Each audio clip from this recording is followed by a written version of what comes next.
Bismillahirrahmanirrahim. Assalamualaikum warahmatullahi wabarakatuh. Selamat pagi, Bapak dan Ibu semuanya.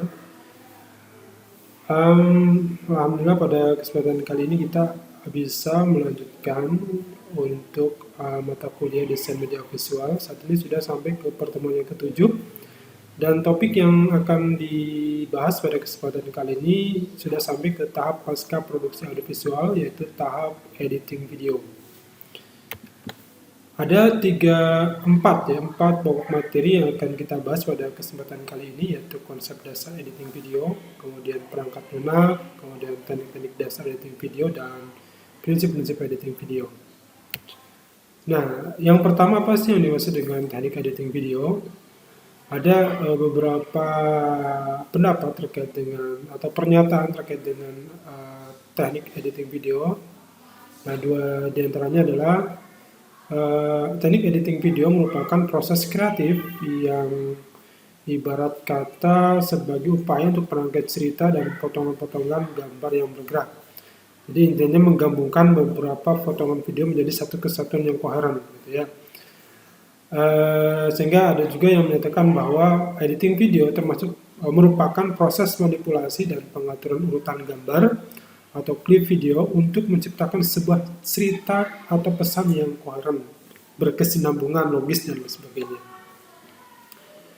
Dan juga salah satu tujuannya adalah untuk menghilangkan bagian-bagian yang tidak perlu, bagian-bagian yang justru bisa menyebabkan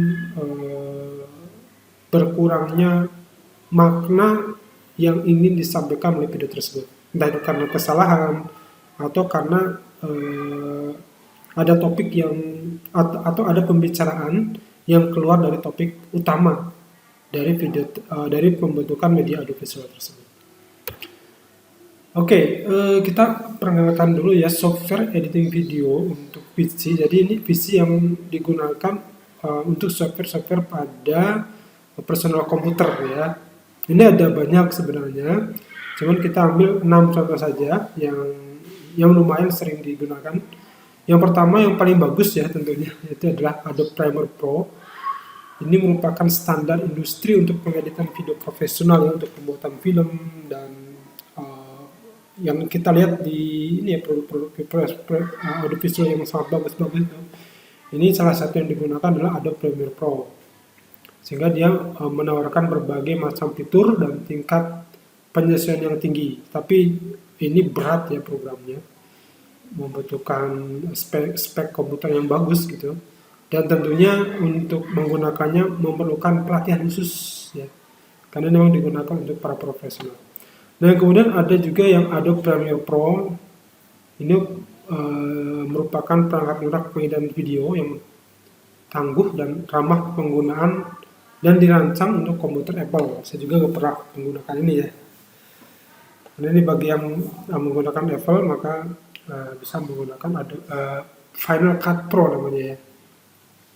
Nah, kemudian ada DaVinci Resolve. Ini versi gratis ya. Versi gratis menawarkan sejumlah fitur yang kelas profesional yang bagus untuk pengeditan, koreksi warna, kemudian pencampuran audio, pembuatan efek visual. Nah, kemudian untuk versi yang berbayarnya dia juga akan memberikan beberapa fitur tambahan tentunya ya. Nah, kemudian yang terkenal juga ada Filmora ya. Ini merupakan pilihan yang untuk para pemula, ini cocok. Pilihan yang mudah digunakan dan terjangkau bagi pemula dan penghobi. Jadi hanya sekedar hobi saja ya, bikin konten-konten sederhana, kemudian upload gitu kan, seperti itu. Dan sehingga ini dirancang fitur-fiturnya pun sederhana dan user-friendly namanya. User-friendly. Jadi mudah digunakan, mudah dipelajari. Dan menawarkan berbagai macam fitur dan template yang menarik begitu.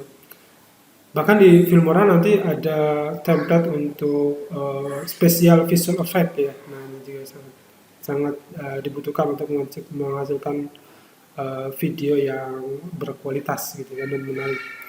Kemudian ada Hit Film Express. Ini merupakan perangkat lunak pengeditan video gratis dengan fitur yang canggih untuk editor pemula dan menengah. Nah, sebenarnya kalau ada tulisan editor pemula ini fitur-fiturnya pun sederhana dan mudah digunakan. Nah, yang terakhir nih yang sering saya gunakan dan yang saya gunakan saat ini adalah Camtasia. Ini bisa menjadi pilihan yang bagus untuk mengedit video di personal komputer termasuk di laptop, terutama jika ada kebutuhan untuk melakukan screen saver ya. Jadi misalkan merekam layar. Nah, ini sangat sangat berguna gitu, dan ini menjadi salah satu pilihan utama ketika memang kita memerlukan screen saver. Dan saya juga dalam membuat video ini juga kita direkam ya menggunakan Camtasia di bagian screen saver tadi. Nah, kemudian maksudnya ada juga ya software-software yang tersedia di smartphone dan sangat banyak bisa Anda pilih gitu kan. Dan ini untuk kepentingan editing yang sederhana, singkat dan tidak memakan banyak tempat begitu kan. Dan ini sangat diperlukan kan dengan misalkan untuk konten-konten di YouTube Short atau mungkin di TikTok, di Instagram dan sebagainya. Ini cocok gitu karena dengan Android ini mereka memiliki beban yang kecil itu untuk smartphone. Di sini ada InShot ya, editing video seperti memotong, menggabungkan, cocok untuk membuat video simple dan media sosial. Kemudian ada CapCut. Nah, ini dikatakan ini juga merupakan bagian dari TikTok ini, sehingga dia memang khusus untuk gambar-gambar yang berbentuk vertikal, sehingga cocok untuk Instagram Stories maupun TikTok. Nah, kemudian ada Viva Video. Ini menyediakan berbagai fitur editing dasar dan lanjutan. Nah, nanti kita akan bahas apa yang dihasilkan editing dasar dan lanjutan tadi, termasuk efek transisi, slow motion, dan pengubah kecepatan video. Mudah dipelajari dan cocok untuk pengguna pemula. Nah, kemudian ada Filmora Go. Ini merupakan versi mobile dari software editing populer yaitu Filmora yang sudah kita bahas pada slide sebelumnya ya. Kemudian ada Power Director. Ini menawarkan fitur editing timeline layaknya software editing di komputer, cocok untuk pengguna yang menginginkan kontrol di dalam editing video. Nah, ini butuh kalau ada kata-kata kontrol lebih dalam, tentunya ini yang menggunakannya harus sudah terlatih gitu kan, jadi butuh sedikit latihan. Dan yang sama ini KineMaster, ini juga termasuk yang paling sering digunakan karena fiturnya sudah sangat cukup lengkap ya, apalagi yang versi berbayarnya seperti itu. Dan tapi ini juga ya butuh otak-atik gitu kan, butuh dipelajari secara lebih detail juga untuk bisa mengoperasikannya. Baik, nah kemudian beberapa hal yang perlu dipertimbangkan dalam menentukan perangkat lunak ya, kita mau menggunakan perangkat lunak apa. Yang pertama adalah sistem operasi. Sistem operasi itu ya contohnya apakah menggunakan Windows atau menggunakan Mac gitu kan, Macintosh, atau menggunakan versi smartphone ya Android dan sebagainya. Ini harus sesuai gitu kan, karena ya perangkat lunak tidak bisa berjalan pada sistem operasional yang berbeda. Kemudian kurva pembelajaran. Kurva pembelajaran itu kayak seberapa besar effort kita untuk mempelajari software tersebut, atau sebenarnya semakin sederhana semakin mudah dipelajari gitu kan, semakin kompleks semakin sulit dipelajari. Nah, kita mau membuat video yang sederhana atau membuat video yang kompleks? Tentunya kalau kita ingin membuat video yang sederhana, kita akan memilih software yang memang user friendly, meskipun videonya hasilnya sederhana gitu kan, tapi itu cukup untuk memenuhi tujuan dari pembuatan video audiovisual tadi. Kemudian fitur, nah tadi ya, perangkat lunak yang berbeda menawarkan fitur yang berbeda. Pertimbangan fitur yang mana yang penting bagi Anda, seperti pengeditan, multikamera, koreksi warna, grafik gerak yang motion ya, kemudian dan lain-lain ya. Jadi kita kira-kira butuh yang mana nih? Kalau misalkan di software yang tingkatan lebih rendah, tentunya dia fiturnya lebih sederhana, ternyata sudah cukup, kita sebaiknya memilih itu saja gitu kan, dibandingkan kemudian kita harus memilih software yang lebih lengkap tapi kita sendiri menjadi kesusahan ketika mengoperasikannya. Kemudian harga, nah juga menjadi penting gitu kan, apakah cukup dengan versi free atau versi berbayar? Nah itu misalkan menjadi pertimbangan masing-masing. lagi-lagi jangan sampai kemudian kita berlebih-lebihan gitu kan dalam memilih sebuah software. Jangan tergoda dengan fitur yang sangat lengkap, kemudian misalkan hasil video yang luar biasa, sementara kita sendiri belum menguasai software tersebut. Jadi kan ya seperti orang punya Ferrari tapi kita sendiri belum bisa mengemudikannya, kan tentunya sia-sia gitu kan. Gitu. Oke, dan tentunya satu lagi sebenarnya perangkat yang kita gunakan gitu kan, perangkat kerasnya. Apakah kompatibel nggak dengan softwarenya gitu kan? Jangan sampai kemudian ternyata softwarenya sangat luar biasa tapi gadgetnya kita itu juga masih kurang gitu kan, sehingga hal ini tentunya akan menimbulkan permasalahan juga karena software nanti tidak akan berjalan secara maksimal ya, karena ternyata perangkat keras yang kita punya belum memenuhi spesifikasi minimal supaya software itu bisa bekerja secara optimal ya. Baik, nah tadi kita sempat singgung di slide sebelumnya terkait dengan ada teknik editing video dasar dan teknik editing video lanjutan ya, atau advance. Nah, untuk teknik editing video dasar ini pengertiannya ya teknik minimal yang diperlukan untuk membuat sebuah audiovisual yang enak gitu kan, yang sederhana dan menarik, sederhana tapi menarik gitu kan. Seperti itu. Tidak memerlukan efek-efek luar biasa yang kemudian menimbulkan kegaguman, dan kadang-kadang justru kalau visual efeknya terlalu menarik gitu kan, justru esensinya yang kadang-kadang malah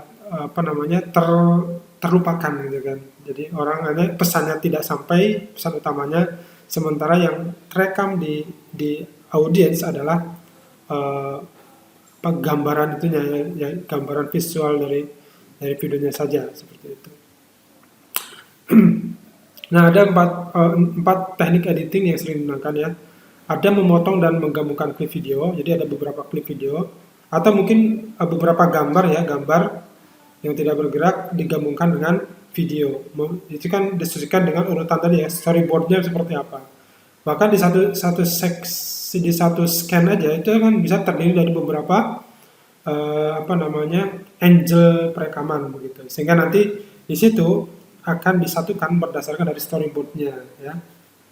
Nah itu tadi, dan ini perlu kan teknik memotong itu untuk menghilangkan bagian-bagian yang tidak perlu gitu kan, karena dalam satu kali syuting atau satu perekaman video tentunya ada bagian-bagian yang memang itu tidak akan dipakai, atau ketika misalkan dilihat lagi di review ternyata ada bagian yang sensitif sehingga harus dibuang, maka itu dibuang gitu ya.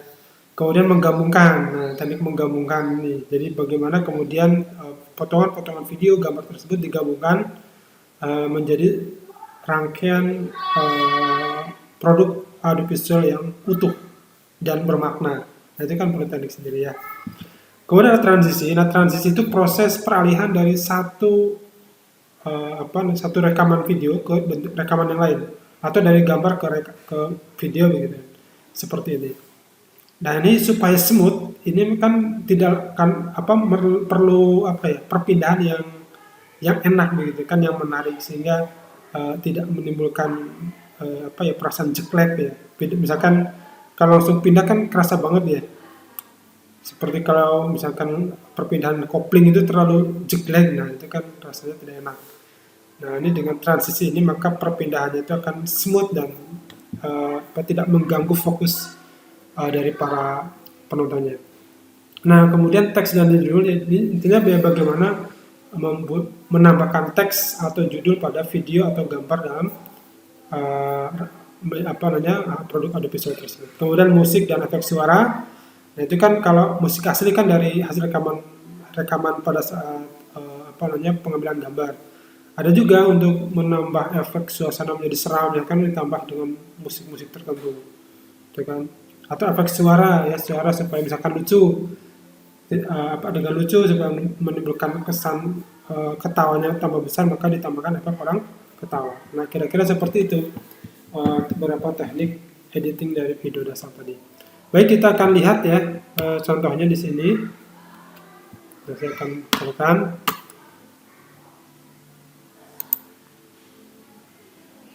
Nah, ini adalah contoh dari pembuatan judul dan teks ya. di bagian servikal. Cara membuka penutup helmnya, kacanya tidak boleh langsung ya, tetapi harus bertahap untuk meminimalisir. Nah, ini ada keterangan ya, ini penambahan teks ya. Ada keterangan penambahan teks. Dengan 3 Nah, ini teknik, transisi. pertama, Nah, ini proses transisi seperti ini. For Kita to langsung use ke our hand, back video of our yang hand, baru. Ini. place our hand onto the shoulder of the Sebenarnya tadi di video yang sama itu ada apa namanya, ada transisinya juga, cuman itu sangat smooth gitu kan, supaya nggak kelihatan banget. Sebentar kita lihat ya. minimalisir. Sementara tadi transisi yang saya lebar itu supaya ketahuan contoh dari transisinya seperti ini. Baik, kemudian kita ke teknik video lanjutan. Ini digunakan untuk membuat video yang lebih kompleks dan profesional gitu kan, jadi menemukan efek wow gitu.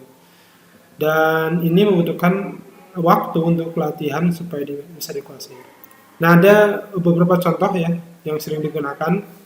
Misalkan ada color grading, ini digunakan untuk mengubah warna video agar sesuai dengan suasana yang diinginkan. Oke, kita lihat nih contohnya bagaimana color grading dari seorang ketika berbicara tentang masa lalu, ketika masa kelam, kemudian ada harapan, kemudian ada dia sedih kembali, dan kemudian dia ada harapan lagi. Nanti kita lihat beberapa efek perubahan dalam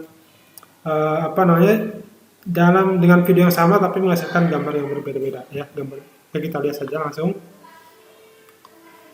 Ini kebetulan saya linkkan dengan contoh di YouTube-nya. Nah, ini ya.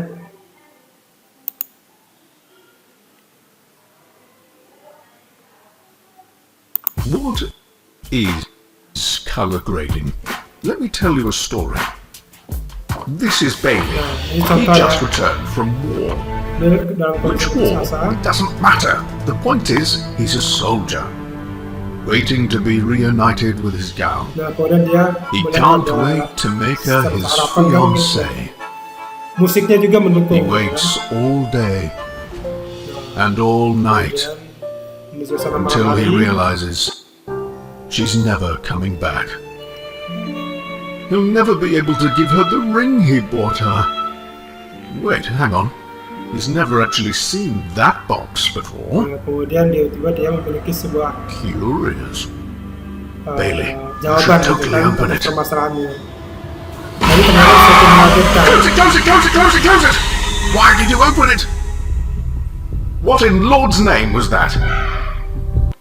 What's that sound? It summoned some kind of horrible space monster. To fight off the invasion of space monsters, Bailey, a disco dancer, Nah, ini berbeda lagi stripped sih. naked to sacrifice himself in the Nah, baik, kira-kira seperti itu ya. Jadi bagaimana kemudian ada perubahan warna pada video untuk memperkuat bagaimana suasana yang terjadi atau dirasakan pada video tersebut. Baik, kemudian ke motion graphic. Nah, ini sebenarnya ini ya bagaimana kemudian membuat gambar yang ada di situ bisa bergerak sebenarnya seperti itu. Nah, beberapa contohnya akan kita lihat di sini. Termasuk animasi, animasi itu termasuk juga bagian dari motion graphic.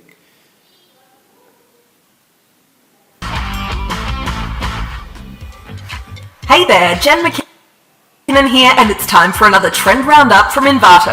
Today, we're taking a look at motion graphics trends and all the links to the featured items. Baik, kira-kira seperti itu untuk contoh dari motion graphic tadi. Dan yang ketiga ini adalah special effect atau SFX. Nah, kita lihat contohnya ya. Wondershare Filmora. If you're just an amateur who doesn't know many video editing skills, yet wants to make Hollywood-like videos, then Wondershare Filmora is the best visual effects software for beginners. If you're looking for some free visual effects packs for Filmora without paying any extra money, you should definitely check Film's famous for its unique approach to procedural generation, and it's frequently used by special effects companies such as Sony Pictures or ILM. Its latest version features improved rendering, modeling, and animation options, as well as the Crowds tool that is designed to make motion blending or Crowds layout. Nah, baik, kira-kira seperti itu ya.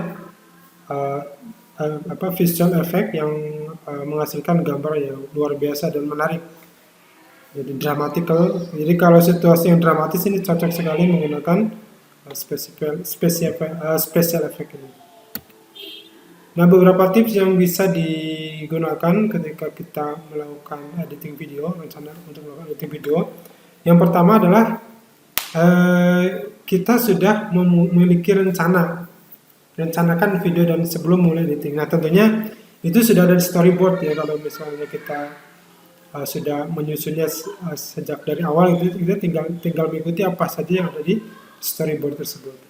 Kemudian ada gunakan software editing video yang sesuai dengan kebutuhan Anda. Ya tadi ya, jangan kemudian kita tergiur dengan software yang kompleks dan luar biasa, namun tidak sesuai dengan spek dari hardware-nya, atau barangkali kita belum menguasai untuk software tersebut. Sehingga saya sarankan ketika kita tidak perlu terlalu banyak bisa mengoperasikan software gitu kan.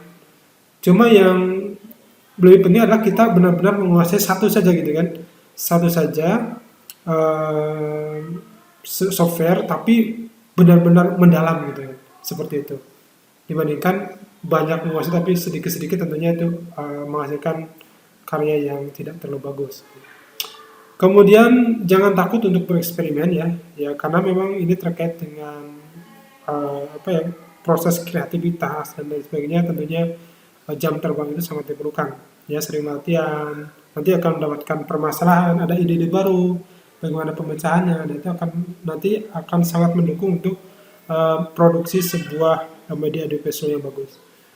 Dan yang tidak kalah pentingnya adalah mendapatkan feedback dari orang lain ya. Tentunya kita bisa mengupload hasil video kita di media sosial, kemudian minta masukan gitu kan, minta tanggapan. Mungkin kita punya channel YouTube atau channel TikTok atau Instagram dan sebagainya, kita bisa meminta feedback dari para follower atau dari para subscriber, atau mungkin secara offline kita bisa berkonsultasi dengan teman atau mungkin sasaran dari yang video yang kita buat gitu ya. Baik, saya kira itu yang bisa saya sampaikan pada pertemuan kali ini. Terima kasih atas perhatiannya, mudah-mudahan bermanfaat. Assalamualaikum warahmatullahi wabarakatuh.